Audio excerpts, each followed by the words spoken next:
이제 오늘 우리에게 주신 하나님의 말씀 나누겠습니다. 오늘은 욥기 27장 말씀을 함께 보겠습니다. 욥기 27장 1절부터 마지막 절까지 교독하여 말씀 봅니다. 욥이 또 풍자하여 이르되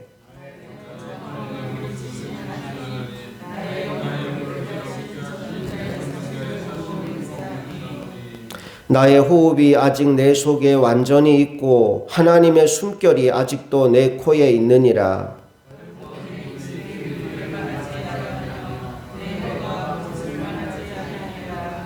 나는 결코 너희를 옳다 하지 아니하겠고 내가 죽기 전에는 나의 온전함을 버리지 아니할 것이라.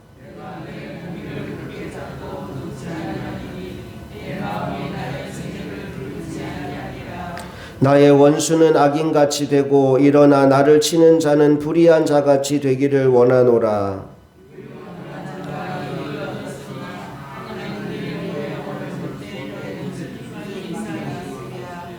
환난이 그에게 닥칠 때 하나님이 어찌 그의 부르짖음을 들으시랴.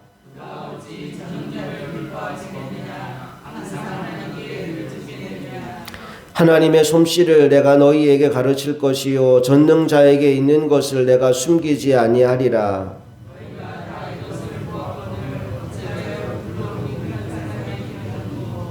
악인이 하나님께 얻을 분깃 포악자가 전능자에게 받을 산업은 이것이라.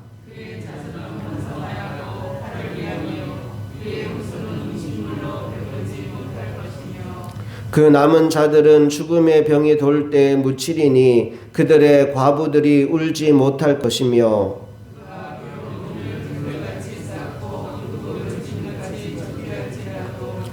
그가 준비한 것을 의인이 입을 것이요 그의 은은 죄 없는 자가 차지할 것이며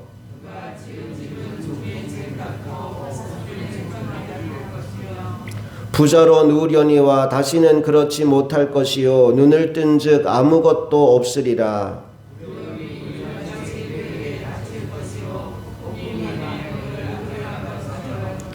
동풍이 그를 들어올리리니 그는 사라질 것이며 그의 처소에서 그를 몰아내리라.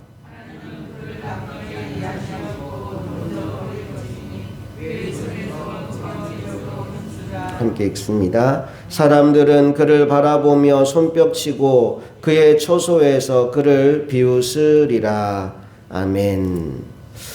자, 27장 말씀은 새 친구가 했던 말에 대한 욥의 풍자하는 글이라고 되어 있고요. 주석을 보면 이 부분이 둘로 나누어져 있다라는 이야기도 합니다. 무슨 얘기냐 하면 지금 욥과 새 친구가 주고받으면서 대화를 나누는데 다른 친구들은 다 3번씩 주고받았거든요. 그런데 소발은 3번째에 등장하지 않아요. 그리고 13절 이하의 말씀이 앞에 나왔던 소발이 했던 말과 거의 유사한 이야기가 담겨 있어요. 그래서 어떤 주석을 보면 13절부터 23절까지는 소발이 한 말을 한 번 더 인용한 것이다 라고 되어 있는 부분도 있습니다. 어쨌든 우리 성경에는 27장 전체가 욥의 말이라고 되어 있기 때문에 그 기준으로 오늘은 말씀을 좀 살펴보려고 합니다. 27장의 내용은 그래서 크게 두 부분으로 나누어서 내용을 정리할 수 있어요. 앞부분의 내용은 뭐냐 하면 욥이 내가 정말로 바르게 의롭게 살아보려고 애를 썼다. 나는 공의롭게 살려고 지금까지도 그 마음을 놓지 않고 있고 앞으로도 그렇게 살아갈 것이다 라고 주장하는 내용이 담겨 있고, 뒷부분은 악한 삶을 살았던 사람들이 맞이하는 최후, 그들이 맞이하는 결국의 모습에 대한 언급이 뒷부분에 나오고 있습니다. 우리 먼저 2절과 3절 말씀을 함께 다시 읽어봅니다. 시작. 나의 정당함을 물리치신 하나님, 나의 영혼을 괴롭게 하신 전능자의 사심을 두고 맹세하노니 나의 호흡이 아직 내 속에 완전히 있고 하나님의 숨결이 아직도 내 코에 있느니라. 말씀을 잘 보시면 앞부분은 하나님에 대하여 자신이 가진 섭섭한 마음을 표현합니다. 나의 정당함을 물리치신 하나님, 나의 영혼을 괴롭게 하신 전능자. 하나님에 대하여 하나님 왜 나의 정당함을 물리치십니까? 하나님 왜 나의 영혼을 괴롭게 하십니까? 섭섭합니다. 답답합니다. 서운합니다. 이런 마음이 담겨있는 표현이 나와요. 그런데 그럼에도 불구하고 그 다음에 이어지는 말씀을 보니까 이렇게 이어지죠. 전능자의 사심을 두고 맹세하노니. 하나님이 분명히 나에게 억울함과 답답함을 주셨지만 그럼에도 불구하고 하나님은 살아계신 전능자이십니다. 3절은 이렇게 말합니다. 나의 호흡이 아직 내 속에 완전히 있고 하나님의 숨결이 아직도 내 코에 있느니라. 내 삶 가운데 하나님은 여전히 나와 상관이 있으시고 내 삶 속에 역사하시는 하나님이심을 내가 믿습니다라는 고백을 욥이 하고 있는 거죠. 자신의 인생 가운데 이해할 수 없는 고난과 어려움이 찾아오긴 했지만 하나님을 죽어버린 신이라고 여기지 않습니다. 나와 상관없는 신이라고 여기지도 않습니다. 하나님을 살아계신 하나님이라고 부릅니다. 하나님을 내 인생 가운데 역사하시는 하나님이라고 부릅니다.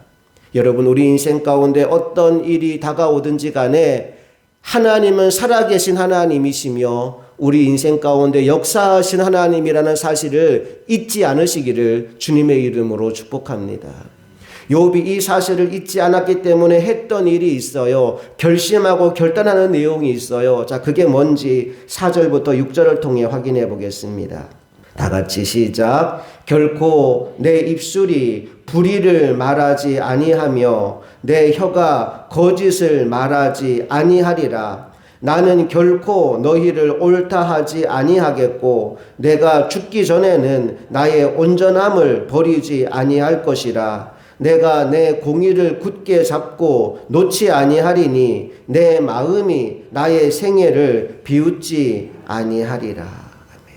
결코라는 말과 아니하리라라는 말이 반복되고 있어요. 욥의 강한 의지적인 결단이 담겨 있는 선언입니다. 나는 결코 불의를 행하지 않으리라. 거짓을 행하지 않으리라. 온전함을 버리지 않으리라. 공의를 놓지 않으리라. 내 생애가 비웃음을 당하게 하지 않을 것이다 라고 고백합니다. 결코 아니하리라. 그러면서 여전히 나는 하나님의 공의를 믿고 있다라고 선언하는 내용으로 욥의 말이 이어지지요. 8절부터 11절을 또 읽어보겠습니다. 시작. 불경건한 자가 이익을 얻었으나 하나님이 그의 영혼을 거두실 때에는 무슨 희망이 있으랴. 환난이 그에게 닥칠 때 하나님이 어찌 그의 부르심을 들으시랴. 그가 어찌 전능자를 기뻐하겠느냐. 항상 하나님께 부르시겠느냐. 하나님의 솜씨를 내가 너희에게 가르칠 것이요 전능자에게 있는 것을 내가 숨기지 아니하리라. 아멘.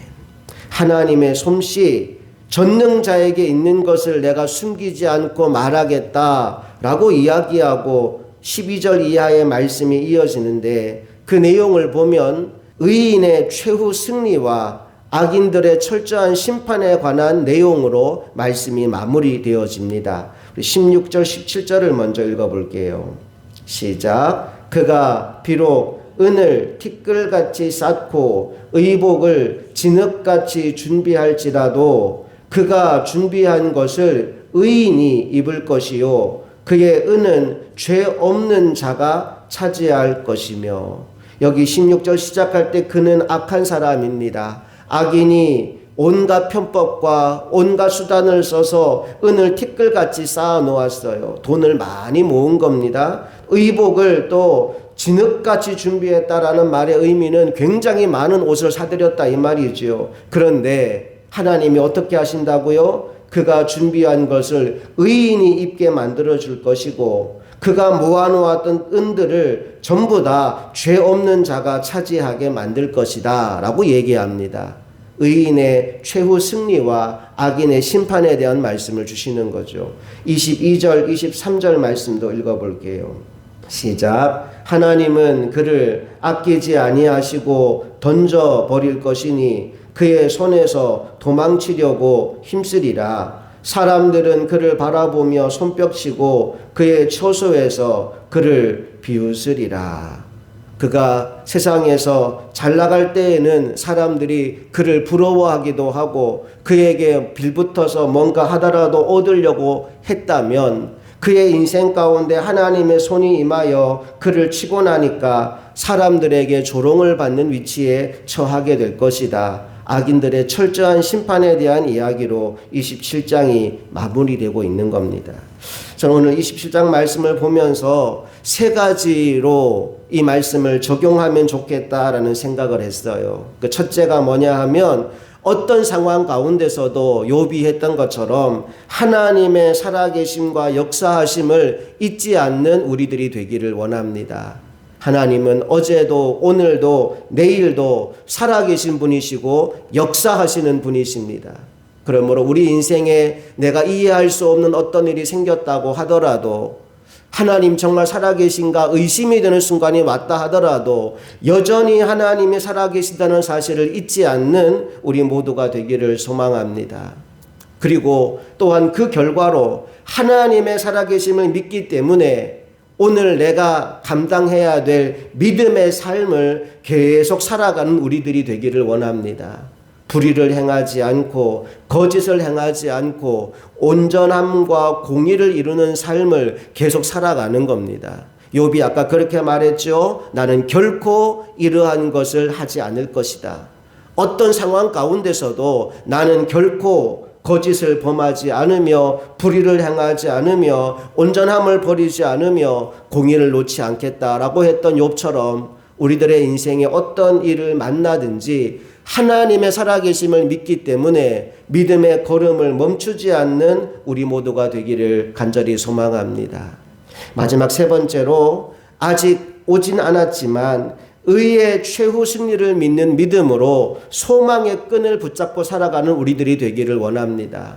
현실은 내 마음에 들지 않는다 하더라도 상황은 여전히 어렵고 힘들다 하더라도 살아계신 하나님은 반드시 역사하여 주셔서 의의 최후 승리를 이루어 주시는 분이다. 이 믿음으로 소망의 날들을 살아가는 우리 모두가 되기를 간절히 바랍니다. 고린도전서 13장은 사랑장이지요. 그 마지막에 이렇게 나옵니다. 믿음, 소망, 사랑 이 세 가지는 항상 있을 것인데 그 중에 제일은 사랑이다 라고요. 믿음, 소망, 사랑 이 세 가지는 항상 있어야 한다라고 이야기합니다. 그 기준으로 오늘 본문 말씀을 보니까 욥에게 이 세 가지가 있어요. 첫째, 하나님의 살아계심과 역사하심을 믿었어요. 믿음이 있어요. 둘째, 의의 최후 승리를 기대하며 악인의 심판받을 날을 소망하고 있어요. 소망이 있죠. 셋째, 그러하기에 불의를 행하지 않고 거짓을 행하지 않고 공의와 사랑을 베푸는 삶을 살아가겠다. 사랑이 있는 삶을 살겠다. 결단하는 모습을 보여주고 있습니다. 오늘 우리의 삶에도 이 세 가지가 항상 있게 되기를 소망합니다. 믿음, 소망, 사랑 이 세 가지는 항상 있을 것인데 2024년 하루하루 여러분의 삶 가운데 믿음, 소망, 사랑 이 세 가지가 항상 내 안에 있는지를 점검하며 살아가는 한 해가 될 수 있기를 간절히 바랍니다. 함께 기도하시겠습니다.